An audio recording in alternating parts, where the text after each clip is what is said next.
Hey everybody, it's Rosie, and in this video we're making deep fried turkey wings. So I'm starting off at my countertop and I'm just going to cut my wings into two sections, just like that. And now I'm going to season my turkey wings. I'm going to season it with a little bit of garlic, some onion and poultry seasoning. Then I'm going to pour in some buttermilk. So we're going to brine these turkey wings overnight. I did brine them for 8 whole hours.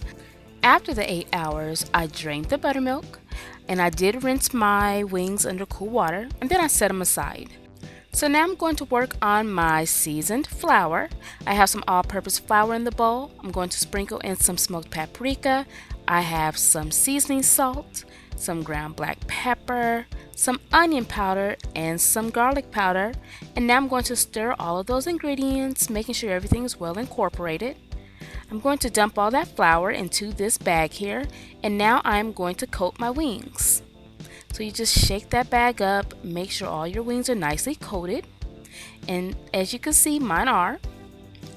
And then I'm just going to set them in a bowl, or you can leave them in that bag if you want. I have some hot oil. This oil, the temperature is around 360, and now I'm going to drop my turkey wings slowly because you don't want any of that oil to splat at you. Drop those turkey wings in there and let them fry until everything is completely cooked throughout. And then you're going to drain those turkey wings on a paper towel lined plate. That paper towel is going to absorb all of that excess oil. And as you can see, our turkey wings are looking pretty darn good. Look at the inside. That meat is falling off of the bone, is nice, tender, and juicy. And the skin is the perfect crisp. I want to thank you all for watching. Don't forget to give this video a thumbs up. And if you love this video, you are also going to love my waffle fried chicken. So be sure to check that video out as well. Don't forget you can get the exact measurements at my blog at iHeartRecipes.com. See you soon.